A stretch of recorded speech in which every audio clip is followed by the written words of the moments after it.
लाडकी बहीण योजनेची केवायसीची दुरुस्ती करण्यासाठी वेबसाईटवर पुन्हा शासनाने वेबसाईटची लिंक ऍक्टिव्ह केलेली आहे.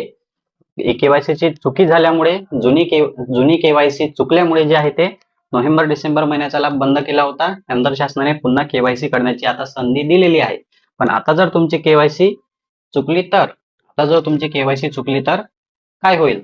तर बघा, आता जे काही 2 प्रश्न आलेले आहेत ते दोन्ही प्रश्न एकदम सोपे आहे आणि कोणीही या प्रश्नाचं उत्तर देऊ शकते.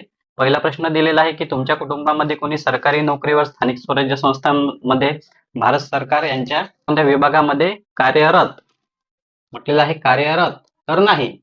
या ठिकाणी उत्तर सोपं आहे. असेल तर आहे, नसेल तर नाही. नाही उत्तर द्यायचं. त्यानंतर सेवानिवृत्तीनंतर पेन्शन पेमेंट मिळत आहे का? मिळत असेल तर आहे, नसेल तर नाही. म्हणजे सोपं उत्तर होतं दोन्ही ठिकाणी नाही. मग यामध्ये सुद्धा आता काही बहिणी म्हणत आहे की चुकी झाली. आता जर तुमची चुकी झाली तर आता ऑटोमॅटिक पद्धतीने तुमचा लाभ ऑटोमॅटिकच बंद होऊन जाईल. आता चौकशी कोणत्या प्रकारे केली जात आहे? ऑटोमॅटिक पद्धतीने केली जात आहे की मॅन्युअल पद्धतीने केली जात आहे हे आपण सांगू शकत नाही. पण मागच्या वेळेस सुद्धा प्रश्नाच्या उत्तरावरच तुमचे पैसे बंद झाले, तुमचा लाभ बंद झाला. आणि आता जर तुम्ही या प्रश्नाच्या उत्तरावर केवायसी मध्ये जर चुकी केली तर तुमचा लाभ सुरू होणार नाही. परमनंट साठी तुमचा अर्ज रद्द होऊन जाणार आणि तुमच्या कुटुंबामध्ये सरकारी नोकरीवर आहे किंवा त्यांना पेन्शन पेमेंट मिळते हे दाखवले जाणार. आता यामध्ये 100% चुकी तुमची असणार आहे. त्यामुळे प्रश्नाचे उत्तर देताना काळजीपूर्वक द्या. 31 मार्च पर्यंत केवायसी तुम्ही करू शकता. तुम्हाला ओटीपी येत नसेल, वेबसाईट ओपन होत नसेल किंवा काही प्रश्नाच्या उत्तरावर टच होत नसेल, चुकीचं उत्तर तुम्ही दाबलं असेल तर केवायसी पूर्ण बंद करा.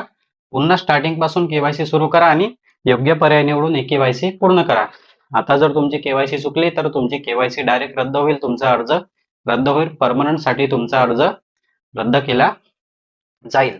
आता जर तुम्ही चुकीची केवायसी सबमिट केली तर पुन्हा तुम्हाला दुरुस्तीची संधी मिळत नाही. आता जर चुकीची केवायसी सबमिट केली तर पुन्हा दुरुस्तीची संधी मिळणार नाही किंवा पुन्हा आता संधी तुम्हाला शेवट मिळणार नाही. 2 वेळा तुम्हाला संधी मिळाली. ऑक्टोबर महिन्यामध्ये केवायसी सुरू झाली होती, त्यानंतर डिसेंबर महिन्यामध्ये सुद्धा शासनाने तारीख वाढवली केवायसीच्या चुकीमुळे आणि आता परत फेब्रुवारी महिन्यामध्ये पुन्हा संधी मिळालेली आहे. त्यामुळे आता संधीला सोडू नका. योग्य उत्तर देऊन योग्य केवायसी करा.